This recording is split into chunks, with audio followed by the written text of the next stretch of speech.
ಯಾವ ವ್ಯಕ್ತಿ ಯಾವ ಬ್ರೈನ್ ಡಾಮಿನೆಂಟ್ ಬೇಕಾದರೂ ಆಗಿರ್ಬೋದು. ಆದರೆ ಫ್ಯಾಮಿಲಿ ಒಳಗಡೆ ನಾವು ಯಾವಾಗಲೂ ರೈಟ್ ಬ್ರೈನನ್ನೇ ಯೂಸ್ ಮಾಡಬೇಕು.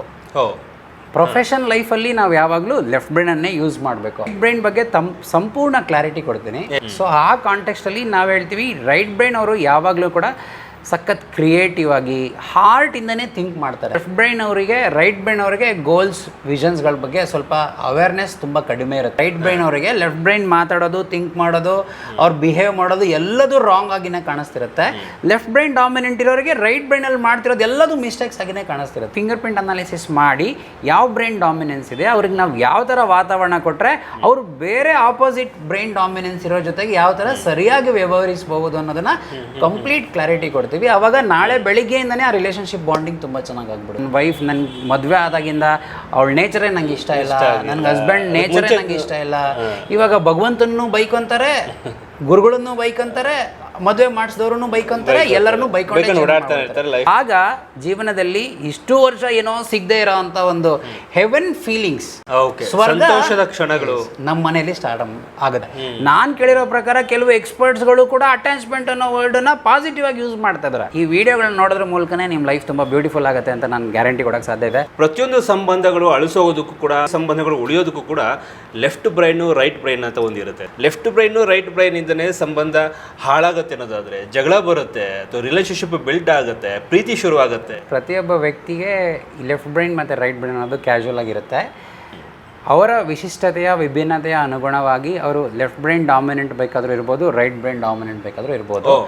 ಎರಡು ಕೆಲಸ ಮಾಡ್ತಾ ಇರುತ್ತೆ ಪ್ರತಿಯೊಬ್ಬ ವ್ಯಕ್ತಿಗೆ. ಅಂದರೆ ಲೆಫ್ಟ್ ಬ್ರೈನ್ ಮತ್ತು ರೈಟ್ ಪಾರ್ಟ್ ಆಫ್ ದ ಬಾಡಿನ ಕಂಟ್ರೋಲ್ ಮಾಡ್ತಾ ಇರುತ್ತೆ, ರೈಟ್ ಬ್ರೈನ್ ನಮ್ಮ ಲೆಫ್ಟ್ ಪಾರ್ಟ್ ಆಫ್ ದ ಬಾಡಿನ ಕಂಟ್ರೋಲ್ ಮಾಡುತ್ತೆ ಅಂತ ಸೈನ್ಸ್ ಹೇಳುತ್ತೆ. ಅದೇ ಥರ ಸೈಕಾಲಜಿಯಲ್ಲಿ ಏನಾಗುತ್ತೆ ಅಂದರೆ, ರೈಟ್ ಬ್ರೈನ್ ಒಂದು ಎಮೋಷ್ನಲ್ ಬ್ರೈನ್ ಅಂತ ಕರಿತೀವಿ ಅಥವಾ ಕ್ರಿಯೇಟಿವ್ ಬ್ರೈನ್ ಅಂತ ಕರಿತೀವಿ.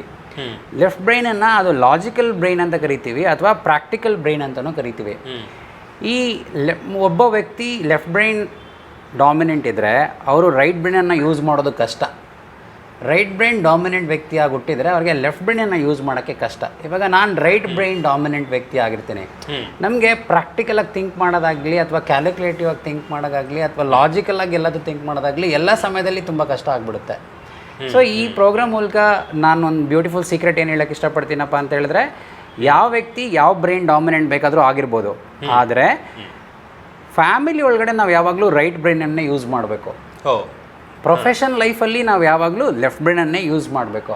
ಯಾವಾಗ ಯಾವುದೇ ಒಬ್ಬ ವ್ಯಕ್ತಿ ಫ್ಯಾಮಿಲಿಯಲ್ಲಿ ಲೆಫ್ಟ್ ಬ್ರೈನನ್ನು ಯೂಸ್ ಮಾಡ್ತಾರೆ, ಅದೇ ಥರ ಪ್ರೊಫೆಷನಲ್ ಲೈಫಲ್ಲಿ ರೈಟ್ ಬ್ರೈನನ್ನು ಯೂಸ್ ಮಾಡ್ತಾರೆ, ಆವಾಗ ಮಾತ್ರ ಅವ್ರಿಗೆ ಗ್ರೋತ್ ಆಗಲಿ, ಸ್ಯಾಟಿಸ್ಫ್ಯಾಕ್ಷನ್ ಆಗಲಿ ಅಥವಾ ಪೀಸ್, ಹ್ಯಾಪಿನೆಸ್ ಇರಲ್ಲ ಅಂತ. ಓಕೆ, ಫ್ಯಾಮಿಲಿಯಲ್ಲಿ ಲೆಫ್ಟ್ ಬ್ರೈನ್ ಯೂಸ್ ಮಾಡಬಾರ್ದು, ಬಿಸ್ನೆಸ್ಸಲ್ಲಿ ರೈಟ್ ಬ್ರೈನ್ ಯೂಸ್ ಮಾಡಬಾರ್ದು ಅಂತ. ಎಕ್ಸಾಕ್ಟ್ಲಿ. ಸೊ ಈ ಒಂದು ಫಾರ್ಮುಲಾ, ಬೇಸಿಕ್ ಫಾರ್ಮುಲಾ ನಾವು ಯಾವಾಗ ಲೈಫಲ್ಲಿ ಅರ್ಥ ಮಾಡ್ಕೊಳ್ತೀವಿ, ಯಾವುದೇ ಒಂದು ರಿಲೇಷನ್ಶಿಪ್ಸು ಅದು ಫ್ಯಾಮಿಲಿಯಲ್ಲಾದರೂ ಇರ್ಬೋದು ಇಲ್ಲ ಪ್ರೊಫೆಷನಲ್ ಲೈಫಲ್ಲಾದರೂ ಇರ್ಬೋದು, ತುಂಬ ಬ್ಯೂಟಿಫುಲ್ ಆಗಿರುತ್ತೆ ಅಂತ ನಾವು ಹೇಳ್ತೀವಿ. ಇವತ್ತಿನ ಎಪಿಸೋಡಲ್ಲಿ ನಾನು ಏನು ಮಾಡ್ತೀನಿ ಅಂದರೆ, ರೈಟ್ ಬ್ರೈನ್ ಬಗ್ಗೆ ಸಂಪೂರ್ಣ ಕ್ಲಾರಿಟಿ ಕೊಡ್ತೀನಿ, ಲೆಫ್ಟ್ ಬ್ರೈನ್ ಬಗ್ಗೆ ಸಂಪೂರ್ಣ ಕ್ಲಾರಿಟಿ ಕೊಡ್ತೀನಿ. ಆವಾಗ ಮನೆಯಲ್ಲಿ ಯಾವುದೇ ಒಂದು ಪೇರೆಂಟ್ಸ್ ಮಾತುಗಳನ್ನು ಮಕ್ಕಳು ಕೇಳ್ತಾ ಇಲ್ಲ, ಅಥವಾ ಹಸ್ಬೆಂಡ್ ಮಾತನ್ನ ವೈಫ್ ಕೇಳಲ್ಲ, ಅಥವಾ ವೈಫ್ ಮಾತನ್ನ ಹಸ್ಬೆಂಡ್ ಕೇಳ್ತಾ ಇಲ್ಲ, ಅಥವಾ ಯಾರು ಕೇಳಲ್ಲ. ಇದಂತೂ ರಿಲೇಷನ್ಶಿಪ್ಪಲ್ಲಿ ಫಸ್ಟಿಗೆ ಸ್ಟಾರ್ಟ್ ಆಗುವಂಥ ಮೇಜರ್ ಥಾಟ್ ಏನಪ್ಪ ಅಂದರೆ, ನನ್ನ ಮಾತು ಅವ್ರು ಕೇಳಲ್ಲ. ನನ್ನ ಮಾತೇ ಕೇಳಲ್ಲಪ್ಪ, ನಾನು ಎಷ್ಟು ತಂದಾಕ್ತೀನಿ, ಎಷ್ಟು ದುಡಿತೀನಿ, ನಮ್ಮ ಮನೆಗೋಸ್ಕರ ಹೆಂಗೆ ಕಷ್ಟಪಡ್ತೀನಿ, ನನ್ನ ಮಾತೇ ಕೇಳಲ್ಲ, ಹಾಳು ಬಿದ್ದೋಗಿದೆ ಆ ಥರ. ಸೊ ಈ ಥರ ಬೇಸಿಕಲಿ ನಿಮಗೆ ಅರ್ಧನಾರೀಶ್ವರ ಅನ್ನೋ ಕಾನ್ಸೆಪ್ಟ್ ಗೊತ್ತಿದೆ ಸರ್. ಅರ್ಧನಾರೀಶ್ವರ. ರೈಟ್ ಬ್ರೈನ್ ಅಂತ ಹೇಳಿದ್ರೆ ಅಲ್ಲಿ ಪಾರ್ವತಿ ಇರ್ತಾರೆ ಅಂತ, ಲೆಫ್ಟ್ ಬ್ರೈನ್ ಅಂದರೆ ಅಲ್ಲಿ ಶಿವ ಇರ್ತಾರೆ ಅಂತ. ಅಂದರೆ ಈ ಎರಡು ಮೇಲ್ ಆ್ಯಂಡ್ ಫೀಮೇಲ್ ಟ್ರೇಟ್ ನಮ್ಮ ಬ್ರೈನ್ ಒಳಗಡೆ ಇದೆ. ಸೊ ಅಂದರೆ ಗಂಡಿರ್ತಾರೆ ಅಂದ ತಕ್ಷಣ ಅವರಿಗೆ ಹೆಣ್ಮಕ್ಳು ಟ್ರೇಟ್ಸ್ ಇಲ್ಲ, ಅಥವಾ ಹೆಣ್ಮಕ್ಳು ಇರ್ತಾರೆ ಅಂದರೆ ಗಂಡು ಮಕ್ಕಳು ಟ್ರೇಟ್ಸ್ ಇಲ್ಲ ಅಂತಲ್ಲ, ಎರಡೂ ಈಕ್ವಲ್ ಆಗಿ ವರ್ಕ್ ಆಗ್ತಿರುತ್ತೆ. ಆದರೆ ಇಲ್ಲಿ ಯಾವ ಬ್ರೈನ್ ಡಾಮಿನೆನ್ಸ್ ಇದೆ ಅನ್ನೋದ್ರ ಅನುಸಾರವಾಗಿ ಅವ್ರಿಗೆ ಮೇಲ್ ಟ್ರೇಟ್ಸ್ ಅಥವಾ ಫೀಮೇಲ್ ಟ್ರೇಟ್ಸ್ ಜಾಸ್ತಿ ಇರುತ್ತೆ ಅಂತ ಹೇಳ್ತೀವಿ. ಇನ್ ಟರ್ಮ್ಸ್ ಆಫ್ ಅದನ್ನು ಲಾಜಿಕಲ್ ಅಥವಾ ಎಮೋಷ್ನಲ್ ಆ್ಯಂಗಲಲ್ಲಿ ಅಷ್ಟೇ ನೋಡಬೇಕು. ಸೊ ಆ ಕಾಂಟೆಕ್ಸ್ಟಲ್ಲಿ ನಾವು ಹೇಳ್ತೀವಿ, ರೈಟ್ ಬ್ರೈನ್ ಅವರು ಯಾವಾಗಲೂ ಕೂಡ ಸಖತ್ ಕ್ರಿಯೇಟಿವ್ ಆಗಿ ಹಾರ್ಟಿಂದನೇ ಥಿಂಕ್ ಮಾಡ್ತಾರೆ ಅಂತ, ಬ್ರೈನಿಂದ ಥಿಂಕ್ ಮಾಡೋಕ್ಕೆ ಬರಲ್ಲ. ಓಕೆ, ಲೆಫ್ಟ್ ಬ್ರೈನ್ ಅವರು ರೈಟ್ ಬ್ರೈನ್ ಅವರಿಗೆ ಬ್ರೈನಿಂದ ಥಿಂಕ್ ಮಾಡೋಕ್ಕೆ ಬರಲ್ಲ, ಯಾವಾಗಲೂ ಹಾರ್ಟಿಂದನೇ ಥಿಂಕ್ ಮಾಡ್ತಾರೆ. ಅಂದರೆ ಅಲ್ಲಿ ಅವರು ರೂಲ್ಸ್ನ ಇಷ್ಟಪಡಲ್ಲ ರೈಟ್ ಬ್ರೈನ್ ಅವರು. ಯಾವಾಗಲೂ ಕಲರ್ಫುಲ್ ಲೈಫನ್ನೇ ಎಕ್ಸ್ಪೆಕ್ಟ್ ಮಾಡ್ತಾ ಇರ್ತಾರೆ, ಜೊತೆಗೆ ತುಂಬ ಎಂಟರ್ಟೈನ್ಮೆಂಟನ್ನು ಇಷ್ಟಪಡ್ತಾ ಇರ್ತಾರೆ. Addiction level phone T V ಅಥವಾ ಸ್ಮೋಕ್ ಡ್ರಿಂಕಿಂಗ್ ಕೂಡ ಜಾಸ್ತಿ ಇರುತ್ತೆ ಅವರಿಗೆ. ಟೈಮ್ ಪಾಸ್ ಮಾಡೋದಂದ್ರೆ ತುಂಬ ಇಷ್ಟ ಇರುತ್ತೆ. ಲೈಫಲ್ಲಿ ಗೋಲ್ಸ್ ಎಲ್ಲ ಇರಲ್ಲ ರೈಟ್ ಬ್ರೈನ್ ಅವರಿಗೆ.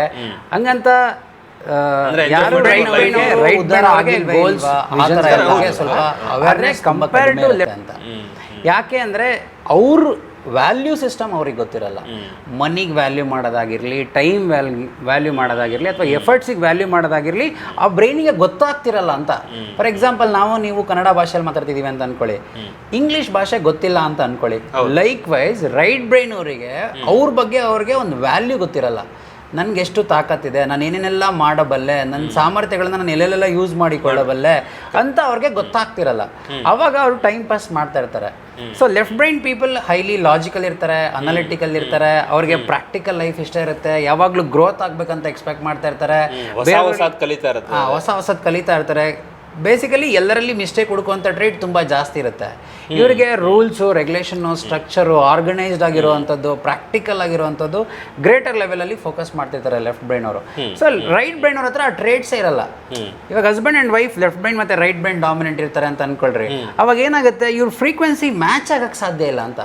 ಓಕೆ, ಬಿಕಾಸ್ ಇವ್ರು ಹೆಂಗ್ ಥಿಂಕ್ ಮಾಡ್ತಿರ್ತಾರೆ ಅಂತ ಎಲ್ಲ ಮಿಸ್ಟೇಕ್ ಆಗಿನೇ ಕಾಣಿಸುತ್ತೆ. ರೈಟ್ ಬ್ರೈನ್ ಅವರಿಗೆ ಲೆಫ್ಟ್ ಬ್ರೈನ್ ಮಾತಾಡೋದು, ಥಿಂಕ್ ಮಾಡೋದು, ಅವ್ರು ಬಿಹೇವ್ ಮಾಡೋದು ಎಲ್ಲದೂ ರಾಂಗ್ ಆಗಿನೇ ಕಾಣಿಸ್ತಿರುತ್ತೆ. ಲೆಫ್ಟ್ ಬ್ರೈನ್ ಡಾಮಿನೆಂಟ್ ಇರೋರಿಗೆ ರೈಟ್ ಬ್ರೈನಲ್ಲಿ ಮಾಡ್ತಿರೋದು ಎಲ್ಲದೂ ಮಿಸ್ಟೇಕ್ಸ್ ಆಗಿನೇ ಕಾಣಿಸ್ತಿರುತ್ತೆ. ಈ ಕಾಂಟೆಕ್ಸ್ಟಲ್ಲಿ ಅವೇರ್ನೆಸ್ ಕ್ರಿಯೇಟ್ ಆದರೆ, ವಾಟ್ ಈಸ್ ಮೈ ವೈಫ್ ಅಂತ, ವಾಟ್ ಈಸ್ ಮೈ ಚೈಲ್ಡ್ ಅಂತ, ವಾಟ್ ಈಸ್ ಮೈ ಬಾಸ್ ಅಂತ, ವಾಟ್ ಈಸ್ ಮೈ ಪೇರೆಂಟ್ಸ್ ಅಂತ ನಮಗೆ ಕ್ಲಾರಿಟಿ ಸಿಕ್ಬಿಟ್ರೆ, ಓ ಅವ್ರ ಬ್ರೈನ್ ಇರೋದು ಹಾಗೆ, ಸೊ ಅವ್ರಿಗೆ ನಾನು ಯಾವ ಥರ ಎಜುಕೇಟ್ ಮಾಡಬೇಕು ಅನ್ನೋ ಅವೇರ್ನೆಸ್ ಕ್ರಿಯೇಟ್ ಆದಾಗ ಮಾತ್ರ ರೈಟ್ ಬ್ರೈನ್ ಅವ್ರ ಜೊತೆ ನಾವು ಈಕ್ವಲ್ ಆಗಿ ಶುರು ಆಗುತ್ತೆ. ಯಾವ ಸಮಯದಲ್ಲಿ ನಾವು ಲೆಫ್ಟ್ ಬ್ರೈನಲ್ಲಿ ಅಡ್ಜಸ್ಟ್ಮೆಂಟ್ ಅಂತಾರಲ್ಲ, ಅಡ್ಜಸ್ಟ್ಮೆಂಟ್ ಅಂತ ಅನ್ನೋದಕ್ಕಿಂತ ಜಾಸ್ತಿ ಸಪೋರ್ಟಿವ್ ಆಗಿರಕ್ಕೆ ಸಾಧ್ಯ ಆಗುತ್ತೆ. ಬಿಕಾಸ್ ನಿಮ್ಗೆ ಗೊತ್ತಿಲ್ಲದಿರೋ ಸಬ್ಜೆಕ್ಟನ್ನು ನಾನು ತಪ್ಪು ಅಂತ ಹೇಳಂಗಿಲ್ಲ, ನಾನು ನಿಮಗೆ ಎಜುಕೇಟ್ ಮಾಡಬೇಕಲ್ವಾ. ನಿಮ್ಮ ಬ್ರೈನಲ್ಲಿ ಆ ಥರ ಆಲೋಚನಾ ಶಕ್ತಿನೇ ಇಲ್ಲ ಅಂತಿರ್ಬೇಕಾದ್ರೆ ನಾನು ನಿಮ್ಮ ಮೇಲೆ ಕಂಪ್ಲೇಂಟ್ ಸರಿ ಇಲ್ಲ ಅನ್ನೋದಲ್ಲ, ಎಜುಕೇಟ್ ಮಾಡೋಣ ಇದು ಹಂಗಲ್ಲ ಹೀಗೆ ಅಂತ. Exactly right. This is where ಎಷ್ಟೊಂದು ಜನ್ರೇಷನ್ಸ್ಗಳಿಂದನೂ ರಿಲೇಷನ್ಶಿಪ್ಪಲ್ಲಿ ಪ್ರಾಬ್ಲಮ್. ಯಾಕೆ ಅಂದರೆ ನಾನು ಥಿಂಕ್ ಮಾಡೋದ್ರ ನೀವು ಥಿಂಕ್ ಮಾಡಲ್ಲ, ನೀವು ಹೇಳ್ತೀರಾ ನಾನು ಫೀಲ್ ಮಾಡೋದ್ರ ನೀವು ಫೀಲ್ ಮಾಡಲ್ಲ, ಎಲ್ಲ ನೀನು ಹೇಳಿದ್ದೆ ನಡಿಬೇಕಾ, ನಾನು ಹೇಳಿದ್ರು ಕೇಳಿಸ್ಕೊ, ಈ ಥರನೂ ಕೂಡ ಬರುತ್ತೆ. ಎಕ್ಸಾಕ್ಟ್ಲಿ. ಅದು ಯಾಕೆ ಅಂದರೆ ನೀವು ರೈಟ್ ಬ್ರೈನ್ ಇದ್ರೆ ನೀವು ಬರೀ ರೈಟ್ ಬ್ರೈನಲ್ಲೇ ಥಿಂಕ್ ಮಾಡ್ತಿರ್ತೀರಾ, ನಾನು ಲೆಫ್ಟ್ ಬ್ರೈನ್ ಇದ್ರೆ ನಾನು ಲೆಫ್ಟ್ ಬ್ರೈನಲ್ಲೇ ಥಿಂಕ್ ಮಾಡ್ತಿರ್ತೀನಿ. ಸೊ ನಮ್ಮಿಬ್ಬರು ಸಂವಾದಗಳನ್ನು ಅಥವಾ ಜಗಳಗಳನ್ನು ಚಿಕ್ಕ ವಯಸ್ಸಿಂದ ಮಕ್ಕಳು ನೋಡ್ತಾ ಬೆಳೀತಾ ಇರ್ತಾರೆ. ಸೊ ಅವಾಗ ಏನಾಗುತ್ತೆ, ತಂದೆ ಸರಿನಾ ತಾಯಿ ಸರಿನಾ ಅನ್ನೋದನ್ನ ಅವ್ರು ಹೆಂಗೆ ಕನ್ಕ್ಲೂಡ್ ಮಾಡ್ತಾರೆ ಅಂದರೆ, ಆ ಮಗು ಬ್ರೈನ್ ಡಾಮಿನೆನ್ಸ್ ಯಾವುದಿದೆ ಅದ್ರ ಪ್ರಕಾರ ಅವ್ರನ್ನ ಸರಿ ಅಂತ ಅನ್ಕೊಂಡ್ಬಿಡ್ತಾರೆ. ಮನೇಲಿ 2 ಮಕ್ಳು ಇರ್ತಾರೆ ಅಂತ ಅನ್ಕೊಳ್ಳಿ ಸರ್, ರೈಟ್ ಬ್ರೈನ್ ಇದಿರುತ್ತೆ ಒಂದು ಮಗು ಅಂತ ಅನ್ಕೊಳ್ಳಿ. ಸೊ ಇವಾಗ ವೈಫ್ ರೈಟ್ ಬ್ರೈನ್ ಇರ್ತಾರೆ.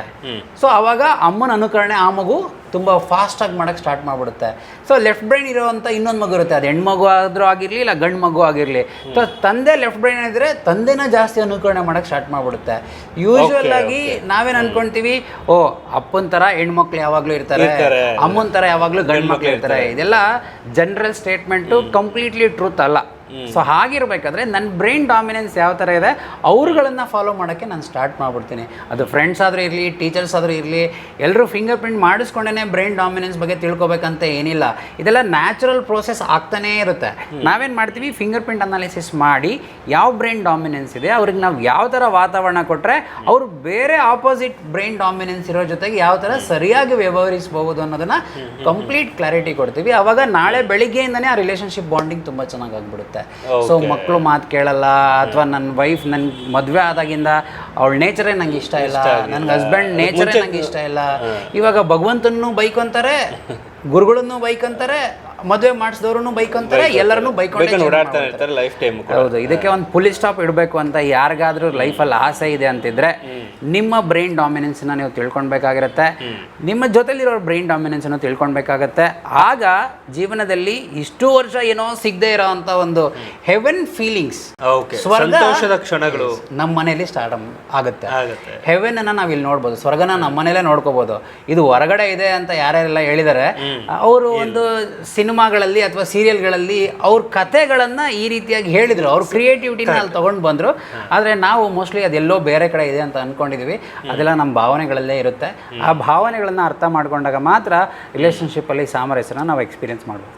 ಓಕೆ, ಅಂದರೆ ಲೆಫ್ಟ್ ಬ್ರೈನು ಮತ್ತು ರೈಟ್ ಬ್ರೈನು ಎರಡು ಕೂಡ ಮ್ಯಾಚ್ ಮಾಡಿಬಿಡ್ತೀರಾ ಹಾಗಾದರೆ? ಮಿಕ್ಸ್ ಮಾಡಿಬಿಡ್ತೀರಾ? ಮ್ಯಾಚ್ ಮಾಡಿಸ್ತೀವಿ. ಅಂದರೆ ನಿಮಗೆ ABCD ಬರ್ತಾ ಇರುತ್ತೆ. ಈಗ ಗಂಡ ಡಾಮಿನೇಟ್ ಆಗಿರ್ತಾನೆ, ಅವನು ರೈಟ್ ಬ್ರೈನ್ ಯೂಸ್ ಮಾಡ್ತಾ ಇರ್ತಾನೆ, ಲೆಫ್ಟ್ ಬ್ರೈನ್ ಸ್ವಲ್ಪ ಹಾರ್ಟ್ ಕೇಳಿಸ್ಕೊಳ್ತಾ ಇರ್ತಾರೆ. ಸೊ ಇಬ್ಬರು ಕೂಡ ಮ್ಯಾಚ್ ಮಾಡಿಬಿಟ್ರೆ ಅವತ್ತು ಸ್ವರ್ಗ ಅಲ್ಲಿಂದ ಶುರುವಾಗುತ್ತೆ ಅಂತೀರಾ? ಸ್ವರ್ಗದ ಸಂಚಾರ ಆ ಮನೆ ಒಳಗಡೆ. ಹೌದು. ಕೆಲವೊಬ್ಬರು ಅರ್ಥ ಮಾಡ್ಕೊಳ್ಳೋದು ಲೆಫ್ಟ್ ಬ್ರೈನಲ್ಲೂ ಇರ್ತಾರೆ, ರೈಟ್ ಬ್ರೈನಲ್ಲೂ ಇರ್ತಾರೆ. ಕೆಲವೊಬ್ರು ರೇರ್ ಪೀಪಲ್ ಇಂದ ಪಾಪ್ಯುಲೇಷನ್ ಅಂತ ಕರಿತೀವಿ. ಅವ್ರು ಯಾವ ಸಮಯದಲ್ಲಿ ಲೆಫ್ಟ್ ಬ್ರೈನನ್ನು ಯೂಸ್ ಮಾಡಬೇಕು, ಯಾವ ಸಮಯದಲ್ಲಿ ರೈಟ್ ಬ್ರೈನ್ನ ಯೂಸ್ ಮಾಡಬೇಕು ಅಂತ ನ್ಯಾಚುರಲ್ ಆಗಿನೇ ಗೊತ್ತಿರುತ್ತೆ. ಸೊ ಅವ್ರಂತಾರ ಯಾವಾಗಲೂ ಆರಾಮಾಗಿ ಶಾಂತವಾಗಿ ಸಮಾಧಾನವಾಗಿ. ಇವಾಗ ಯಾರೋ ಒಬ್ರು ಮೆಡಿಟೇಷನ್ ಮಾಡಿ ಎಷ್ಟೋ ವರ್ಷದಿಂದ ಯೋಗ ಪ್ರಾಕ್ಟೀಸ್ ಮಾಡಿ ಏನೇನೋ ಸಾಧನೆ ಮಾಡಿ ಯಾವುದೊಂದು ಲೆವೆಲ್ಗೆ ರೀಚ್ ಆಗಿರ್ತಾರೆ, ಆ ಥರ ಮಕ್ಳುಗಳು ವ್ಯಕ್ತಿಗಳು ಹುಟ್ಟುವಾಗ್ಲೇ ಇದ್ಬಿಟ್ಟಿರ್ತಾರೆ. ಜಗಳ ಆಗ್ತಿದ್ರೆ ನೋಡ್ತಾ ನಿಂತ್ಕೊಂಡಿರ್ತಾರೆ, ನೀವೆಲ್ಲ ಆಡಿ ಅದಾದ್ಮೇಲೆ ಬಂದು ನಾನು ಕನ್ಕ್ಲೂಡ್ ಮಾಡ್ತೀನಿ ಅಂತ. ಮಧ್ಯದಲ್ಲಿ ಹೋದ್ರೆ ಅವ್ರು ಅರ್ಥ ಮಾಡ್ಕೊಳಲ್ಲ ಅಂತ ಆಲ್ರೆಡಿ ಆ ಮೆಚುರಿಟಿ ಇರುತ್ತೆ. ಸೊ ಕೆಲವೊಬ್ಬರು ರೀತಿಯಾಗಿ ಬಿಹೇವ್ ಮಾಡ್ತಿರ್ತಾರೆ. ಇವ್ನು ಯಾಕೆ ಈ ಥರ ಬಿಹೇವ್ ಮಾಡಿದ್ರು, ಈ ಥರನೇ ಬಿಹೇವ್ ಮಾಡಬೇಕಾಗಿತ್ತು, ಆ ಮೂಮೆಂಟಿಗೆ ಅವ್ರು ಮಾಡಕ್ ಬರಲ್ಲ. That is what their nature is. Because software support ಮಾಡ್ಬೇಕಲ್ವಾ, ಯೂನಿಕ್ನೆಸ್ ಅಂದ್ರೇನೆ ಸಪೋರ್ಟ್ ಮಾಡಬೇಕು. ಆ ಯೂನಿಕ್ನೆಸ್ ಸಪೋರ್ಟ್ ಮಾಡಿದಾಗ ಮಾತ್ರ ಅವ್ರು ಆ ಆ್ಯಕ್ಷನ್ಸ್ಗಳನ್ನು ಸರಿಯಾಗಿ ತಗೊಂತಾರೆ. ಅವಾಗ ನೀವು ನನಗೆ ಸಪೋರ್ಟ್ ಮಾಡಿದ್ರಿ, ನನಗೆ ಕೇರ್ ಮಾಡಿದ್ರಿ, ನನಗೆ ಲವ್ ಮಾಡಿದ್ರಿ, ನೀವು ನನಗೋಸ್ಕರ ಅಂಡರ್ಸ್ಟ್ಯಾಂಡಿಂಗ್ ತುಂಬ ಚೆನ್ನಾಗಿ ಮಾಡ್ಕೊಂಡಿದ್ರೆ ಅನ್ನೋ ಫೀಲಿಂಗ್ ಬರುತ್ತೆ. ಯಾರ್ಯಾರು ಯಾಕೆ ನಾವು ಈ ಥರ ಥಿಂಕ್ ಮಾಡ್ತಾ ಇದ್ದೀವಿ, ಫೀಲ್ ಮಾಡ್ತಿದ್ದೀವಿ, ಆ್ಯಕ್ಷನ್ಸ್ ತೊಗೊತಾ ಇದ್ದೀವಿ ಅನ್ನೋದೇ ಗೊತ್ತಿಲ್ಲದೆ ಇರಬೇಕಾದ್ರೆ ಕಂಪ್ಲೇಂಟ್ಸ್ ಮಾಡ್ಕೊಂಡು ಬ್ಲೇಮ್ ಮಾಡಿಸ್ಕೊಂಡು ಈ ಒಂದು ಲೈಫನ್ನು ನಾರಕ ಮಾಡಿಕೊಂಡು ಕಷ್ಟಪಡ್ತಾ ಇದ್ದೀವಿ. ಸೊ ಹಾಗಾದರೆ ಗಂಡ ಹೆಂಡತಿ ಮಕ್ಕಳು ಎಲ್ಲರೂ ಕೂಡ ಇಲ್ಲಿಗೆ ಬಂದರೆ ಅವ್ರ ಬ್ರೈನು ಯಾವ್ದು ವರ್ಕ್ ಆಗ್ತಿದೆ, ಯಾವ್ದನ್ನ ವರ್ಕೌಟ್ ಮಾಡಬೇಕು ಅದನ್ನು ನೋಡ್ತೀರಾ? ಹಾಗಾದ್ರೆ 100% ಸೊಲ್ಯೂಷನ್ಸ್ ಕೊಡ್ತೀವಿ ಸರ್. ಇರುತ್ತೆ ಸೊಲ್ಯೂಷನ್, ಎಲ್ಲ ಇರುತ್ತೆ ಸರ್. ಅವೇರ್ನೆಸ್ ಗೊತ್ತಿರಲ್ಲ, ಎಜುಕೇಟ್ ಮಾಡ್ತೀರಿ. ಇವಾಗ ಫಾರ್ ಎಕ್ಸಾಂಪಲ್ ನನ್ನ ಅಕೌಂಟಲ್ಲಿ ಎಷ್ಟು ದುಡ್ಡಿದೆ ಅಂತ ನನಗೆ ಗೊತ್ತಿಲ್ಲ ಅಂತ ಅನ್ಕೊಳ್ಳಿಪ್ಪ. ಅಂದರೆ ಒಂದು ಇನ್ಸೆಕ್ಯೂರಿಟಿಗೆ ಒಂದು ಥಾಟ್ ಹೇಳ್ತೀನಿ, ಕೇಳಿಸ್ಕೊಳ್ಳಿ ಸರ್. ಇವಾಗ ನನ್ನ ಅಕೌಂಟಲ್ಲಿ ದುಡ್ಡಿದೆ ಅಂತ ಅನ್ಕೊಳ್ಳಿ, ಜೋಬಲ್ಲಿ ದುಡ್ಡಿಲ್ಲ. ಜನ ಇವತ್ತು ಯಾಕೆ ಭಯ ಆತಂಕದಲ್ಲಿ ತುಂಬ ಕಷ್ಟಪಡ್ತಿದ್ದಾರೆ ಅಂದರೆ ಎಲ್ಲರೂ ಅಕೌಂಟಲ್ಲೇ ದುಡ್ಡು ಇಟ್ಕೊಂಡಿರ್ತಾರೆ. ನನ್ನ ಜೋಬಲ್ಲಿ ಒಂದು 5,000 ರೂಪಾಯಿ 10,000 ರೂಪಾಯಿ ದುಡ್ಡಿದೆ ಅಂದರೆ ಅಕೌಂಟಲ್ಲಿ ದುಡ್ಡು ಇಲ್ಲ ಅಂದ್ರೂ ನನಗೊಂಥರ ಧೈರ್ಯ ಜಾಸ್ತಿ ಇರುತ್ತೆ. ಅಲ್ಲಿ ಲಕ್ಷಾಂತರ ರೂಪಾಯಿ ದುಡ್ಡು ಇಟ್ಕೊಂಡಿರ್ತಾರೆ, ಸ್ಯಾಲ್ರಿ ಬರ್ತಾ ಇರುತ್ತೆ, ಬಿಸ್ನೆಸ್ ಮಾಡ್ತಿರ್ತಾರೆ. ಆದರೆ ಎಷ್ಟಿದೆ ಎಷ್ಟಿಲ್ಲ ಅಂತ ನನ್ನ 5 ಸೆನ್ಸರಿ ಆರ್ಗನ್ಸ್ಗೆ ಗೊತ್ತಾಗಲ್ಲ ಅಲ್ವಾ. ಆವಾಗ ಭಯ ಆತಂಕ ತುಂಬ ಜಾಸ್ತಿ ಆಗ್ತಾ ಹೋಗುತ್ತೆ. ಆವಾಗ ಮೋಹ ಬರುತ್ತೆ, ಆವಾಗ ದುರಾಸೆ ಕ್ರಿಯೇಟ್ ಆಗುತ್ತೆ. ಆ ಆತಂಕದಲ್ಲಿ ನಾವು ಮನುಷ್ಯ ಏನೇನೋ ಮಾಡೋಕೆ ಹೋಗ್ಬಿಡ್ತೀವಿ. ಅದಕ್ಕೆ ನಮ್ಮ 5 ಸೆನ್ಸರಿ ಆರ್ಗನ್ಸ್ ಏನೆಲ್ಲ ಎಕ್ಸ್ಪೀರಿಯೆನ್ಸ್ ಮಾಡುತ್ತೆ, ಆ ಭಾವನೆಗಳನ್ನು ನಾವು ಯಾವಾಗಲೂ ಒಡನಾಟದಲ್ಲಿ ಇರಬೇಕು. ಆ ಭಾವನೆ ಜೊತೆಗೆ ಮನಿ ನಮ್ಮ ಕೈಯಲ್ಲಿ ಇರಬೇಕು. ಅವಾಗ ನಾವು ನೋಡ್ತಾ ಇರಬೇಕು, ಜೋಬಲ್ಲಿ ಇಟ್ಕೊಂಡು ಓಡಾಡಬೇಕು. ನೀವು UPL ಎಲ್ಲಿ ಮಾಡಬೇಕು ಮಾಡಿ ನಿಮ್ಮ ಜೋಬಲ್ಲಿ ಇಟ್ಕೊಂಡಿರಿ ಅಲ್ಲ, ಸೇಫ್ ಆ್ಯಂಡ್ ಸೆಕ್ಯೂರ್ ಫೀಲಿಂಗ್ ಇರುತ್ತೆ. ಬ್ಯಾಂಕಲ್ಲಿ ಇದೆ ಅಂತ ಆದರೆ ನೀವು ವಿಡ್ರಾ ಮಾಡಿದಾಗ ಅಷ್ಟೇ ಅದನ್ನು ನೋಡೋಕ್ಕಾಗುತ್ತೆ. ಇಲ್ಲ ಅಂದರೆ ಅದೆಲ್ಲ ಒಂದು ಇನ್ವಿಸಿಬಲ್ ಥಿಂಗ್ ಆಗಿರುತ್ತೆ. ಅದರಿಂದ ಮನುಷ್ಯನಿಗೆ ಭಯ ಆತಂಕ ತುಂಬ ಜಾಸ್ತಿ ಆಗ್ತಿರುತ್ತೆ. ಆ ಭಯ ಆತಂಕನ ರಿಲೇಷನ್ಶಿಪ್ಪಲ್ಲಿ ತೊಗೊಂಡು ಬಂದು ಕಿರ್ಚಾಡ್ತಾ ಇರ್ತಾರೆ. ಇನ್ನೂ ಒಂದು ಟಿಪ್ಸ್ ಹೇಳಬೇಕಪ್ಪ ಅಂದರೆ ಭಯ ಆತಂಕಕ್ಕಂದರೆ ನಿಮ್ಮ ಕ್ಲೋಸ್ ಪೀಪಲ್, ನಿಮ್ಮ ವೈಫ್ ಇರ್ಬೋದು, ನಿಮ್ಮ ಅಪ್ಪಾಜಿ ಅಮ್ಮ ಇರ್ಬೋದು, ಅವ್ರಿಗೆ ವಯಸ್ಸಾಗಿರುತ್ತೆ ಅಂದ್ಕೊಳ್ಳಿ, ಮನೆ ಮಾತ್ರ ನೋಡ್ಕೊಂಡಿರ್ತಾರೆ ಅಂದ್ಕೊಳ್ಳಿ. ಆವಾಗ ಅವ್ರಿಗೆ ಒಂದು 500 ರೂಪಾಯೋ 1000 ರೂಪಾಯೋ 2000 ರೂಪಾಯಿ ನೀವು ಕೊಟ್ರಿ ಅಂತ ಹೇಳಿದ್ರೆ ಅವರಿಗೆ ಸೇಫ್ ಆ್ಯಂಡ್ ಸೆಕ್ಯೂರ್ ಫೀಲಿಂಗ್ಸ್ ಬರುತ್ತೆ. ಆವಾಗ ಮನೆಯಲ್ಲಿ ಎಲ್ಲರನ್ನೂ ಪ್ರೀತಿ ವಿಶ್ವಾಸದಿಂದ ನೋಡೋಕ್ಕೆ ಸ್ಟಾರ್ಟ್ ಮಾಡ್ತಿರ್ತಾರೆ. ಸೊ ಅವ್ರಿಗೆ ಆಸೆಗಳೆಲ್ಲ ತುಂಬ ಹೆಚ್ಚಿರ್ಬೋದು ಚಿಕ್ಕ ವಯಸ್ಸಿನಿಂದ. ಆದರೆ ಒಂದ್ಸತಿ ಮದುವೆ ಆದಾಗ ಕೆಲಸಕ್ಕೆ ಹೋಗ್ತಿಲ್ಲ ಅಂತ ಆದಾಗ ಕಂಪ್ಲೀಟ್ಲಿ ಬ್ಲ್ಯಾಂಕ್ ಸ್ಟೇಟಿಗೆ ಹೋಗ್ಬಿಟ್ಟಿರ್ತಾರೆ ಅವರು. ಹಣ ಎಲ್ಲ ಹಸ್ಬೆಂಡ್ ಹತ್ರ ಇರ್ಬೋದು, ಆ ಹಸ್ಬೆಂಡ್ ಯಾವಾಗ ಕೊಡ್ತಾ ಇರ್ತಾರೆ ಅವಾಗ ಅವ್ರಿಗೆ ಒಂಥರ ಸೇಫ್ ಆ್ಯಂಡ್ ಸೆಕ್ಯೂರ್ ಫೀಲಿಂಗ್ಸ್ ಬರುತ್ತೆ. ಈ ಜಗತ್ತಲ್ಲಿ ಯಾವುದೇ ಒಂದು ರಿಲೇಷನ್ಶಿಪ್ಪಲ್ಲಿ ಖುಷಿ ಇಲ್ಲ ಅಂದರೆ ಫಸ್ಟ್ ಆಫ್ ಆಲ್ ಮೊದಲನೇದು ಅಂಡರ್ಸ್ಟ್ಯಾಂಡಿಂಗ್ ಇಲ್ಲ ಅಂತ.